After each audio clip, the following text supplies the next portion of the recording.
Good morning. How's it going? It might not be morning for you, so hello. My name's Callum, and many years ago I started a religion. So what happened was I left Christianity for various reasons. You can find a video about that here on the channel if you want.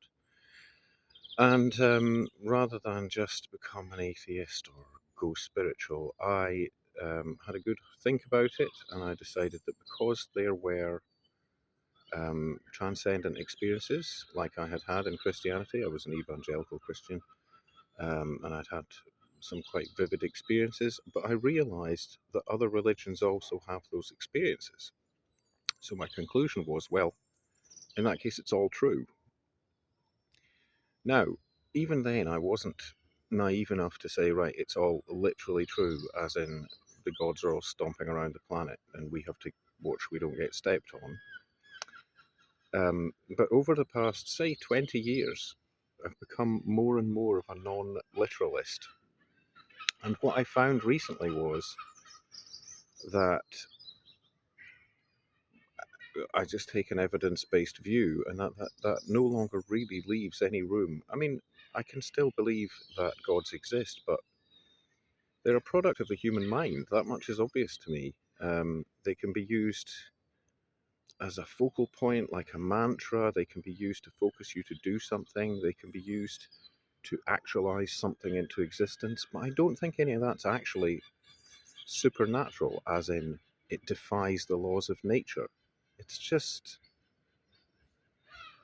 psychology. And when I say just psychology, I don't mean to play down psychology. In a way, I think part of the problem is we think of psychology as just psychology, and it's actually a lot. I mean, our entire worlds comes from our experience. My world comes from my experience. And I'm not saying I'm a soul obsessed, oh yeah, nothing else exists, I'm just imagining it. I'm not saying that. But I am saying the way that the world comes into my experience is through my experience.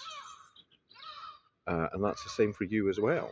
So if gods are part of that experience, then you know, they're real in that sense of being an experience, even if you can't physically say they're made of atoms.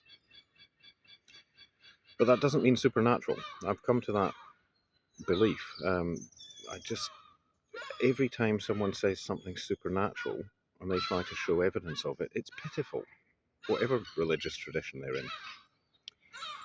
So anyway, I started the religion knowing that starting a religion is a bit of a joke. My idea was that if there are gullible people, or the kind of people, let's face it, who join a religion,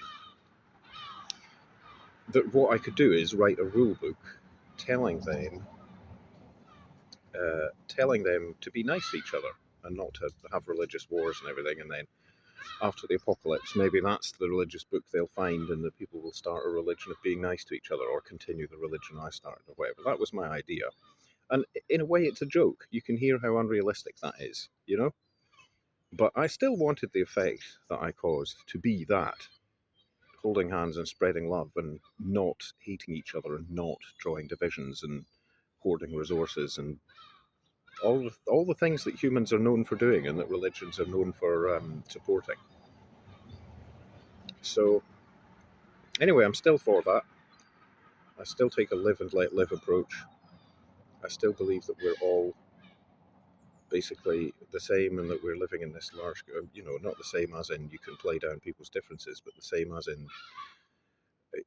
deserving of respect and so on as individuals.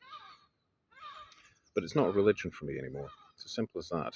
Integrational polytheism is not a religion I subscribe to anymore. And it never took off. Like, I never told anybody they have to or they're going to hell. I did get messages over the years from people who said what a good idea it was and that these were the same beliefs they have already and all of that. So maybe there are integrational polytheists out there. I don't think they're calling themselves that name. There's another thing. Over the years, I discovered there are other people doing this already and that there are names for it already. So it's just part of the great multiplex of humanity, really, which is what religion is generally. So anyway, as far as I'm concerned, that's the end of integrational polytheism. I realise I don't have control over it, so if someone were to resurrect it, or if someone out there is still practicing it in some way, then that's happening. But by and large, live and let live and be excellent to each other. Those philosophies are still what I live by, you know. And that's why I'm still against war and genocide and apartheid and racial, supremacy and all of that crap. And there seems to be an awful lot of that going on in the world today. And we've got just as biased information sources and so on as we ever have. We've got AI deepfakes now. We've got, I mean, the world's going to hell in a handcart. I can see why the apocalyptic religions feel so justified, but then hasn't it always been that way? So anyway, that's it. That is where integrational polytheism came from and where it has gone, as far as I'm concerned. So yeah, have a good day. May the gods be with you, and yeah, be excellent to each other.